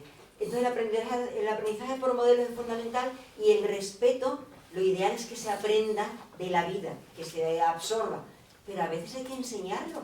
Claro, sin duda, pero es que estás Hay que enseñando, cuando intervenir. estás en la escuela, que es el lugar del Porque conocimiento, algunos no lo conocen, exacto, pero cuando estás en la escuela, que estás en el lugar del conocimiento, ¿no? Es una condición necesaria para poder estar en el sitio donde se aprende, es una condición necesaria el respeto. Por eso los maestros, las maestras, estamos siempre enseñando respeto. Siempre. La mayoría estamos enseñando siempre respeto, siempre hay idiotas que hacen cagadas, pero la mayoría de las maestras y maestros pues intentamos enseñar respeto. Se intenta, es un lugar en el que cuando más críos sobre todo, pues trabajamos también con muchos afectos, es un lugar en el que pues se trabaja, es eso, es que es un lugar seguro, Y las ¿no? emociones. Es un lugar seguro, y es un lugar donde muchos chavales encuentran en el espacio de la escuela pública, encuentran un lugar de tranquilidad, un lugar donde relajarse un poco respecto de la... Y hay muchos chavales que están tan tranquilos, que son doblemente disruptivos, ¿no? Porque no tienen miedo. O sea, en la escuela no tienen miedo, y eso es algo bueno, que no tengan miedo. Porque en la escuela no damos miedo, la verdad. La mayoría de las veces, a los chavales más revolucionados no les damos miedo ninguno. Porque saben que no podemos hacerles nada, porque ahí es un lugar de respeto a los menores, ¿no? Bueno, yo tenía por ahí, pero me parece más oportuno que empiecen a preguntar. Sí, Inma. sí, bueno, me ha gustado mucho la exposición que habéis hecho, me habéis convencido, de hecho, me voy a comprar el libro. Y la pregunta que yo hago es, en vuestra opinión, ¿por qué aquí en este país se resiste tanto llegar a un gran pacto de Estado de educación? ¿Y por qué sistemáticamente, con todos los cambios de gobierno, vienen cambios en las leyes educativas que cada vez son, en mi opinión, más farragosas y peores, cualitativamente y significativamente peores? Si tenéis alguna respuesta a esto. Pues yo diría que en realidad sí que hay un pacto general de educación desde la transición para acá, que es que tanto el PSOE como el PP han estado de acuerdo en no suprimir la concertada, en no abordar el problema de las ratios, en no arreglar el problema de la carga docente, y entonces lo que han hecho ha sido, como no abordan los verdaderos problemas, entonces lo que hacen es llamar a los expertos en educación, tecnócratas que escriben libros blancos, pedagogos y tal y cual, para decir, pero ¿qué es lo que pasa? Que la cosa no funciona. Y entonces ahí pues unos son más pedagógicos de un lado y otros son más pedagógicos del otro. Y es darle vueltas y vueltas todo el tiempo a un problema que no existe, porque no se quiere abordar los problemas que verdaderamente existen. Si realmente, por ejemplo, se abordara de una vez el problema de la escuela concertada, pues se rompería el único pacto de educación que tienen los dos partidos hegemónicos, que es el de respetarla, precisamente. Ahí está el problema. Ha sido fundamentalmente podríamos decir, la traición del Partido Socialista desde los tiempos de la transición, lo que ha hecho que en realidad hayan estado de acuerdo en lo esencial, que es en no tocar las cosas esenciales. Y eso sí, luego pedir a los pedagogos que le pongan guindas a la tarta. No, de distinto color, unas más rojas y otras más azules. Que resuelvan el problema. Que resuelvan el problema. Que resuelvan el problema. El problema no es ese, ¿no? Que resuelvan el problema cuando el problema no es ese. Más palabras, Antonio. Sí. Yo creo que los políticos, y vosotros habéis estado en algunos programas, según he oído, de Podemos, no creo que sea tan difícil saber lo que hay que hacer en la educación. Disminuir la ratio y tener especialistas. Es fácil. No son ni pizarras digitales, ni ordenadores, ni nada. Y conforme a la educación concertada, no es el problema la educación concertada. El problema es la falta de dotación de la educación pública. Porque si estuviera bien dotada, no habría tanto ganas de llevar. Yo creo que hay un pacto de que haya 100 que llegan y los demás que sigan ahí abajo. Eso es lo que yo pienso. Porque si no, es que todos los políticos de derecha o de izquierda están como están. Porque yo no sé nada de educación, poquísimo. Y yo lo he visto siempre. La LOSE. Puedes decir que sea buena o mala. Las adaptaciones curriculares. ¿Dónde está el dinero para hacer eso? ¿Se dotó alguna vez? Nunca. Entonces, no creo que sean tontos. Yo creo que es un pacto, una decisión para que haya los 100 de siempre y los demás estamos aquí abajo y como sabemos poco, pues votamos lo que a ellos les interesa que voten. Yo te diría que para que lo que estás diciendo es para que realmente disminuir, ¿no?, el poderío que pudiera tener el sistema educativo a la hora de hacer de esta sociedad una sociedad menos clasista, ¿no? Yo creo que en eso es clave la concertada. Quiero decir, sí que es clave la concertada. O sea, el problema es que la concertada sí que es clave para eso, es clave para la desigualdad. Fundamental, la concertada es fundamental para la desigualdad. No solo es un problema de falta de dotación de la pública, sino que la concertada es clave para la desigualdad. Y además la concertada no es un problema solamente porque la gente quiera llevar a sus hijos para librarlos de la pública, sino que también es un problema porque la concertada es religiosa. Y eso deberíamos verlo como un problema. Porque que el dinero público esté... Pero no hay tantos padres religiosos claro, ahora. Ya, porque lo que están haciendo es que con el deterioro de la pública están consiguiendo que los curas se inflen a tener alumnos, ¿no? En el libro hablamos de esto, hablamos de cuáles serían las condiciones para un gran pacto educativo. Y nosotros decimos que hay condiciones básicas de sentido común. O sea, que podemos entender que la inmensa mayoría de la población estaría de acuerdo en que todos tenemos los mismos derechos. Y esa premisa tan sencilla es el argumento clave para ir reduciendo la concertada. O sea, a pesar de que Ayuso dijera que eso de la igualdad social ¿os acordáis que dijo eso? Eso no se lo cree nadie. La inmensa mayoría de la gente está de acuerdo con que todos tenemos los mismos derechos. Entonces, pues solo con esa idea ya estamos empezando a minar la idea de la concertada. O sea, si hubiera realmente interés por hacer un gran pacto de la educación, sería sencillo. El problema es que no hay ese interés, porque se quiere defender el privilegio de la concertada, básicamente. Y además, para que os hagáis una idea, mirad, ¿os acordáis de la ley de Aznar? La LOCE, la ley de la calidad de la educación, la ley orgánica de calidad de la educación. Aznar, la sacó el gobierno de Aznar, y prácticamente no se aplicó porque ganó sorprendentemente las elecciones Zapatero, con lo del 11M y todo esto, ¿os acordáis, no? La LOCE, Aznar hizo algo alucinante, y era que desde la LODE solamente se podían concertar los tramos obligatorios de la enseñanza, por este argumento que decíamos, de que solamente se puede entender el concierto como algo provisional mientras la pública no lo cubra, y por tanto los conciertos eran solamente de la enseñanza obligatoria, ¿no? Pues Aznar cambió eso, y dijo, no, se puede extraordinariamente concertar también a los tramos no obligatorios. Bueno, pues os podéis creer que cuando sacó Zapatero la LOE, después de todo el montón de protestas que hubo contra la LOCE, sacó la LOE, eso lo mantuvo. Y hoy en día la LOMLOE sigue manteniendo los conciertos de los tramos no obligatorios, de tal modo que permiten a los colegios concertados tener concertado desde infantil hasta segundo de bachillerato, cosa que antes no era posible. Antes era solamente primaria y secundaria obligatoria. Y entonces, claro, rompían la continuidad de los niños en los centros privados. Esto era una exigencia del lobby de la concertada, ¿verdad? Aznar se lo dio, y eso es a mirar para otro lado, hablar de las clases de religión. Y hablar de que vamos a formar profesores muy innovadores. Sí. ¿Y por qué? ¿Usted qué opina del porqué de esa situación?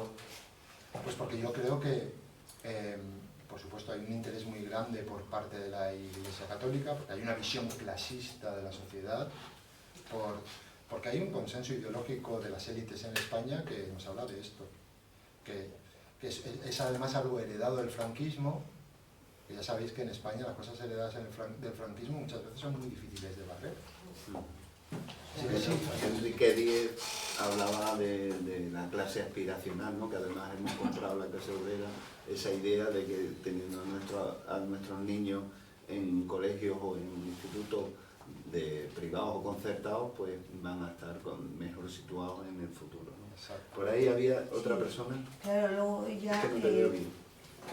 se habla del no adoctrinamiento de la escuela pública, pero ¿por qué continúa todavía esos concordatos con la Santa Sede, en la cual sigue habiendo religión católica en la escuela pública, Y musulmán. cuando es un estado confesional? Muy buena pregunta, también habría que hacérselo Es que eso a los eso... profesores. Sin duda. Yo quería Es otro disparate. Venga, Ricardo había pedido, luego Juan por allí. Vale, no has parado. Ah, ya atrás os veo, vale. Está claro la defensa que habéis hecho de la escuela pública como una de las grandes conquistas de la Ilustración, del Estado de Derecho, comparto todo, ¿no? Pero quizás cuando has dicho que, bueno, que nosotros, está claro, cualquiera que sea más profesor sabe que no es un predicador, ¿no? Pero no solo la escuela pública es eso, la escuela pública también creo que da el mandato al profesor de defender ciertos valores que eran unos mandatos de la Ilustración, ¿no? La igualdad, la fraternidad, la libertad. Hoy en día la defensa de estos valores es prácticamente lo que te tachan de ideología. Mientras hay otras cosas que nos la venden y que parece que la ideología siempre es la de uno y la de otro. Es decir, la cultura emprendedora es ideología. Cierta tecnocracia relacionada con las nuevas es ideología. El que no abordemos el tema de la laicidad en el colegio es ideología. Entonces, claro, cuando decimos, no, bueno, es que, claro, nosotros no somos... Los chavales llegan con ideología a los centros, yo creo que más que nunca. Que no lo sepa, la ideología como falsa conciencia. Entonces, esta contradicción que tenemos en la izquierda, y claro, nosotros no tenemos que adoctrinar. Claro que yo no tengo que adoctrinar. Pero creo que el mandato no era solo defender la escuela pública como un espacio donde no se hace adoctrinamiento. Quizás el adoctrinamiento, lógicamente ningún profesor va a soportar que le manden un mandamiento de la inspección. Pero el adoctrinamiento en una sociedad de control, quizás ya no en la sociedad disciplinaria, es mucho más sutil, mediante otros mecanismos, y quizás es lo que eso le está pasando. Pero esta cosa de que los profesores nos dediquemos a enseñar, cuidado, a mí me da un poquito de... me da miedo, si no somos conscientes que también la Ilustración, y de acuerdo a la razón y de todo eso, hacía que tendríamos que defender determinados valores. Y hoy en día defender la igualdad en los centros, o de verdad la verdadera libertad, a mí me parece que... Entonces, este tema de la ideología no me queda mismo claro. No sé si es una pregunta o... Bueno, una muy buena pregunta. Muy buena pregunta. Sí, perdón. Yo, y creo que es algo que nos inquieta a bastantes compañeros, ¿no? Porque tú también lo has comentado, que está muy bien que los profes enseñemos contenidos. Yo tengo que enseñar la caverna de Platón, pero yo tengo que enseñar a mis alumnos que sean críticos. Y eso es muy importante. Y no se puede pasar por alto ni tampoco esos valores de base, esos valores que quizás hoy, además, como decía el compañero, se están tachando muy de ideología, pero que son cuestiones básicas de convivencia y que tenemos que compartir y apoyar en las aulas, y que es nuestra tarea y es nuestra responsabilidad, y efectivamente el conocimiento es una responsabilidad. Y yo, sinceramente, cuando entro en un aula, a mí me parece genial explicar a Platón o explicar a Kant, pero lo que yo voy a hacer es que mis alumnos, cuando mañana lean la prensa, entiendan que hay muchísimos periódicos muy diferentes, intenten leerlos todos y vayan generándose un criterio de cara a esa objetividad. Y esa parte de nuestra tarea creo que no la tenemos que dejar de lado, es muy importante, aparte de los contenidos propios y específicos de cada materia. Sí, pero mira, a mí esto me parece un deslizamiento ideológico importante en el sentido que tú decías. Precisamente una asignatura, las asignaturas de filosofía que correspondían a filosofía, incluso esa asignatura que se intentó implantar, mal que bien, que fue la educación para la ciudadanía, se trataba precisamente de defender como valores pues estos principios básicos de la Ilustración: libertad, igualdad, fraternidad, si lo quieres llamar así, ¿no? Hacer comprender que la ciudadanía requiere tener claro lo que es la verdad, la justicia, la belleza. Pero se os atacó como ideológicos. El libro ese fue poco menos que... No, el libro que era maravilloso, lo entiendo. Sin embargo, el libro de cultura emprendedora... Exacto, es lo que te iba a decir. Bueno, ya lo has dicho tú antes, o sea, exactamente. Tú lo has dicho muy bien. Es que mira qué curioso ha resultado, por eso te digo que es un deslizamiento ideológico, que es una batalla perdida para nosotros. Esas asignaturas de filosofía han sido sustituidas por formación del espíritu empresarial y cosas de este tipo. Sí, la cultura del aprendizaje empresarial, también el enfoque por competencias, las destrezas, las habilidades, las competencias, todo ese enfoque empresarial de la enseñanza, pues es naturalmente pura ideología que se nos ha colado, y luego hablan de adoctrinamiento, ¿no, hombre? Si estamos aceptando todo un catecismo sacado de la formación de personal laboral y de capital humano en las empresas y aplicándolo a la escuela, en detrimento precisamente de las asignaturas de filosofía y de las... Eso es una de las cosas que nos cabrea particularmente, sobre las que hablamos bastante en el libro, ¿no? De las nuevas leyes y en particular de la LOMLOE, ¿no? Ese enfoque que sustituye la filosofía por la formación del espíritu empresarial, lo llamamos, ¿no? Es algo que realmente cabrea y vemos como un intento más de desvirtuar la enseñanza pública, y particularmente peligroso, porque es un intento que es destructor de algunos consensos básicos que todo el mundo entiende, ¿no? Sobre lo que es una escuela y sobre lo que la escuela debería hacer. Y en cuanto a la formación del pensamiento crítico, yo creo que, fijaos, en la LOMLOE, junto con la formación del espíritu empresarial, te están todo el rato diciendo que tienes que valorar el espíritu crítico de tus alumnos, ¿no? Lo habéis visto, ¿no? Los criterios de evaluación. Valorar el espíritu. ¿Cómo coño valoro yo el espíritu crítico? Eso es algo tan subjetivo, ¿no? Dejas tan en la estacada a los niños frente a los deslices ideológicos de los profes, ¿no? Realmente, ¿en qué consiste la formación del espíritu crítico? Pues en varias cosas. Primero, que los profes seamos variados. Que unos digan unas cosas y otros otras, y que cada niño cumpla con la Declaración Universal de los Derechos de la Infancia, que es el derecho a formarte tu propio criterio, a que te den los elementos para que puedas formar tu propio criterio, ¿verdad? Por otro lado, tú enseñas contenidos, evidentemente, ¿no? Cuando tú estás enseñando contenidos, estás enseñándolos de muchas maneras, y cuando tú enseñas contenidos y consigues que los niños aprendan ciertas cosas, estás formando su espíritu crítico. Si tú enseñas el diálogo de la caverna de Platón, estás dando instrumentos para leer la prensa, sin duda. Entonces, yo veo que no es incompatible, todo lo contrario, y creo que cuando se quitan contenidos y se mete espíritu crítico en el currículum, en realidad no estás metiendo espíritu crítico, estás confundiendo el espíritu crítico con lo que se entiende ahora como espíritu crítico. Estás formando terraplanistas. Ahora se entiende que el espíritu crítico es ser muy crítico, ¿no? Con todo, con lo que haga falta, opinar, como diría Platón, de cualquier manera, ¿no? Eso es ser muy crítico, ¿no? Opinar sobre si la Tierra es redonda. Opinar sobre si la Tierra es redonda. Por ahí teníamos otra palabra, luego Manuel y Francis allá atrás. Y Juan, disculpa, Juan. No te se olvide. No, vale, pero allá atrás es que no lo habéis visto, pero ha levantado la mano. Luego le doy la palabra a Juan. Vale, sí, bueno, hola, gracias por el análisis y este espacio de debate. Bueno, también yo quería, ¿qué reflexión hacéis sobre unos aspectos que dentro de la escuela pública creo que tristemente se están copiando de la escuela privada o concertada? Por ejemplo, no sé, ¿no?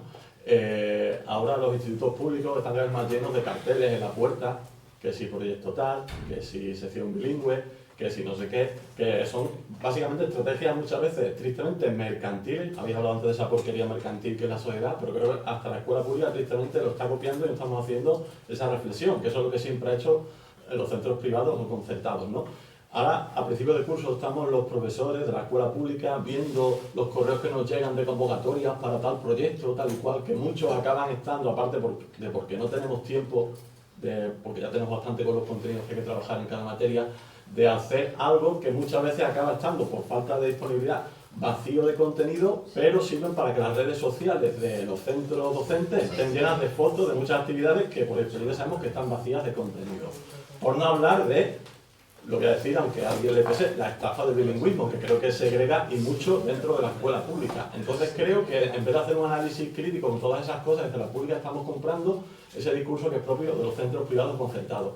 Y llega abril y los niños tienen que ir a un instituto y los institutos compiten entre ellos para ver si vienen aquí los niños en vez de otros, porque a ver si nos va a quitar una línea en vez de hacer un análisis profundo y contestatario de que, como habéis dicho, pues ya no es de recibo ese argumento usado para que se mantenga la escuela concertada cuando hay espacio de sobra en los centros públicos. En fin, que al final creo que falta mucho espíritu más contestatario dentro de la escuela pública y no caer en ciertos vicios que creo que son propios de otros modelos educativos que no es de la escuela pública. Entonces no sé cómo... Para eso hemos escrito este libro que te va a encantar. Totalmente de acuerdo, totalmente de acuerdo. Vamos. Totalmente de acuerdo y además por eso es tan peligroso esto que a veces a algunas personas, incluso de izquierda, les suena bien, esto de la autonomía de los centros. Dar autonomía a los centros, ¿para qué? Porque se pongan a competir a ver quién vende más aprobados al final. En el libro partimos de Jonas Linderoth, un pedagogo sueco, ¿no?, que fue reducido al ostracismo por criticar algunas de las cosas que se están ahora intentando implementar con la LOMLOE y al mismo tiempo criticar también la privatización del sistema escolar sueco, ¿no? O sea, unas posiciones muy similares a las nuestras, y el hombre fue reducido al ostracismo y condenado al silencio, ¿no? Y empezamos con el caso de Jonas Linderoth y con la vista puesta en Suecia, porque en Suecia la derecha consiguió hacer lo que la derecha no consiguió en España, ¿no? Es lo único que le podemos agradecer al PSOE, porque el PSOE, como siempre, con esta forma de actuar tan timorata y tan mediocre, ¿verdad? En Suecia consiguieron imponer el cheque escolar. ¿Sabéis cómo va el cheque escolar, no? El cheque escolar es que el Estado te da un cheque, te dice, tú tienes derecho de dinero público a gastar este dinero. Encuéntrate una escuela. Y las escuelas se llevan dotación pública en la medida que acumulan cheques.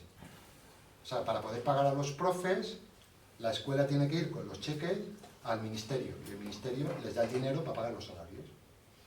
El cheque escolar. En Suecia, el porcentaje de escuelas públicas es mayor que en España. Sin embargo, han conseguido de facto un mercado y han conseguido que las escuelas públicas compitan entre ellas. Y además, la escuela pública es un sistema con mucha autonomía, porque son municipales. Y entonces, cada claustro se forma por sí mismo. No hay un sistema de distribución de profesorado nacional, sino que cada escuela contrata sus profesores. Actúan de facto, aun siendo públicas, estatales, actúan de facto como empresas privadas. Los resultados para Suecia han sido catastróficos, porque al ponerse a competir entre sí las escuelas, han competido en dar aprobados. Y entonces saltaron las alarmas cuando Suecia empezó a caer en el informe PISA. Dijeron, ¿qué pasa aquí? ¿Que si las metodologías? No, que si el mercado, las metodologías también, porque otra cosa con la que competían los suecos era, tenemos las metodologías más innovadoras y además te damos el aprobado por la cara, y a veces, muchas veces, la metodología súper innovadora era el aprobado súper fácil, ¿no? Total, que el nivel académico, el nivel tal, las medidas que se hicieron en PISA, pues Suecia empezó a caer en picado y se saltaron las alarmas. Realmente fue catastrófico el sistema de cheque escolar, es la máxima privatización, es la aspiración de la derecha española, el sistema de cheque escolar. Y hay una semi-aspiración en el PSOE, dicen véndete, como si fuera un mercado. Aquí debería haber un sistema de distrito obligatorio, digamos, y que todas las escuelas públicas, como se planteaba en un principio, garantizaran unos mínimos para todos por igual, y que tú llevaras a tus niños a la escuela pública más próxima, con toda confianza. Eso es a lo que habría que aspirar. Y la pluralidad está ahí dentro. Tú los llevas a un espacio de pluralidad, un espacio donde no se va a adoctrinar a tu niño, es un espacio donde tu niño, tu niña va a encontrarlo de todo y va a tener una formación en condiciones, con la dotación suficiente, en igualdad de condiciones que cualquier otro chico o chica de cualquier otro lugar del país. Eso es lo que deberíamos aspirar y eso es lo que promete la escuela pública. Para eso necesitamos recursos, como decía Tony. Juan, Manuel y Francis. Y vamos acabando ya, si os parece, y terminamos tomándonos una cerveza y hablando con Carlos. Yo quisiera plantear una realidad paralela, y es que ahora mismo en Madrid, o en Castilla y León, o en Valencia, se está presentando otro libro que se llama Escuela y Libertad. Pero claro, la libertad de la que hablan allí está basada en el libertarismo, y no en lo libertario. Está basada en las tendencias y en los principios que otra parte de la sociedad tiene y que funciona en la escuela concertada, en la escuela privada. Esa realidad es una realidad que responde a nuestra realidad sociológica, responde a lo que tenemos en este país, donde tenemos a un rey que no es elegido por nadie, en donde tenemos una economía de mercado, en donde tenemos una serie de circunstancias que nos están presionando y que nos están determinando en muchos sentidos. ¿Y qué es lo que tenemos a nuestro alrededor? La escuela que tenemos representa a la sociedad en la que vivimos y no más. Las otras personas que creen que ese otro libro que se está presentando en otro sitio es tan verdadero y tan válido como el que estamos presentando aquí, tienen los mismos conceptos de derechos, de libertades, en cuestión a que tienen derecho a gozar de ellos. Sin embargo, si no mezclamos estas realidades, si no hacemos que nuestros principios lleguen, como tú estabas diciendo muy claramente, a la pluralidad que debe haber en la escuela pública, en la que realmente exista la capacidad de decidir por parte de cada individuo, no solamente desde el punto de vista mercantilista, sino el punto de vista de bien común. Mientras no trabajemos el principio de bien común, que tiene que de alguna manera ser permeable y corresponder a lo que decía el compañero, con principios que son universales, no son principios que tengan que ver con que tú hayas nacido en un sitio o en otro, sino que por el simple hecho de existir gozas de esos principios y de sus derechos. Si no podemos permear a los otros autores de ese otro libro y al contrario, el que nos permeen a nosotros de esas otras situaciones y poder de alguna manera llegar a un punto común que nos permita tener lo que estaban diciendo hace un rato, una ley que sea una ley que pueda abarcar todas las formas de pensamiento que puedan existir, porque está claro que una ley que un gobierno imponga, como ha venido siendo hasta ahora, y luego venga otro de otro signo político y la desmantele y monte otra ley, pues es una pescadilla que se muerde la cola y nunca vamos a llegar a ningún sitio, porque seguimos siempre con la misma diatriba de si lo que yo pienso o lo que yo opino es lo real y lo verdadero y lo que se tiene que aplicar. Entonces, yo creo, desde mi punto de vista, que es un trabajo a largo plazo, pero muy largo plazo, que hay que ir sembrando poco a poco para ir luego cosechando. Sin embargo, ahora mismo creo que muchas veces nos negamos a ver esa otra realidad. Y esa otra realidad que existe y que es tan potente, que como bien habéis hablado, está de alguna manera desmantelando cosas que se habían logrado hasta ahora. ¿Y cómo logramos luchar contra eso? ¿De qué forma? ¿Qué instrumentos podemos tener para poder luchar contra esa situación? A ver, nosotros hemos escrito el libro. ¿Y los otros han escrito el suyo? Bueno, no lo sé, no sé si han escrito su libro, pero sí que es cierto que que hay una gran parte del profesorado, incluso profesorado, lo sé por mi propia experiencia profesional, o sea, profesorados con los que tengo mucha distancia ideológica, que pueden estar muy de acuerdo en la mayor parte de las cosas que decimos en el libro, ¿no? Y yo creo que no solamente profesorado, ¿no? También he hablado de esto con mis alumnos y con otros alumnos que no son míos, o con otros chavales que no son mis alumnos, y no sé, yo sé que hay un sentido común en la sociedad con esto de la enseñanza, de la educación, y que hay un esfuerzo muy grande por parte del poder político por destruir ese consenso. De eso intentamos también hablar un poco en el libro, ¿no? O sea, que hay unos consensos sociales que podrían permitir ese diálogo y esa ley en la que pudiéramos estar la inmensa mayoría de acuerdo. El problema es que hay unos intereses minoritarios muy poderosos en contra y que son los que tienen la sartén por el mango. Pero lo que tú has hecho pues es una defensa de la enseñanza pública que, como ha dicho antes Carlos, la enseñanza pública entendemos que es este espacio de la libertad siempre y cuando se dé en algo que es o aspira a ser un Estado de Derecho. Claro, solamente en esas condiciones podemos hablar de un sistema público de enseñanza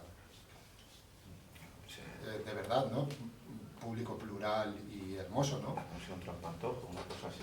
Pero si no sería una escuela gubernamental. Exacto, entonces defender la escuela pública es en el fondo pues defender la posibilidad de un Estado de Derecho, es defender la libertad, es defender pues los valores de igualdad, fraternidad y libertad, ¿no? Creo. Manuel. Y He estado tomando notas de muchas cosas, pero solo me he quedado con... Creo que el diablo habita en los detalles también. Y me he quedado con uno que, cuando has hablado, Javier, de los delirios pedagógicos. Cuéntame algún delirio pedagógico o me lo cuentas luego con la cerveza. Te leo. A mí me dicen, por ejemplo, estos se llaman criterios de evaluación, ¿vale? De lengua castellana y literatura de primero de bachillerato. Esto es lo que yo tengo que evaluar en mis alumnos para ponerles nota, ¿vale? Dice que el alumno fomentar el uso de estrategias y mecanismos para la resolución dialogada y pacífica de los conflictos, propiciando consensos tanto en el ámbito personal como educativo y social. No hay más palabras, señoría. A ver cómo evalúo yo eso. Se ha convertido en el Dalai Lama. Y además, ¿por qué? Pues Exactamente. si es profesor de lengua. ¿Qué tiene que ver? Sigo, es que es todo así. No, vale. Criterio No, de es que evaluación quería del saber si te presidente del referías a gobierno. eso o... Mira, para que te hagas una idea, mira, yo soy profesor de lengua y literatura y a mí me encanta la literatura y además me encanta la lingüística. Y yo disfruto enseñando a los chavales literatura y lengua. Y cuando enseño literatura, o intento enseñar un poquito de literatura a los chavales, les estoy enseñando muchas cosas, no solo literatura, ¿verdad? Además soy un profe muy sesgado hacia esto, ¿verdad? Y entonces pues les enseño muchas cosas. ¿Qué voy a hacer? Pues hay libertad de cátedra y yo pues me aprovecho, ¿no? Pero fíjate, cuando tengo que evaluar, yo quiero evaluar a los chavales con un poquito de seguridad jurídica, para ellos. ¿Sabes? No que me dé una bola y decir, este es un racista, este me lo cargo.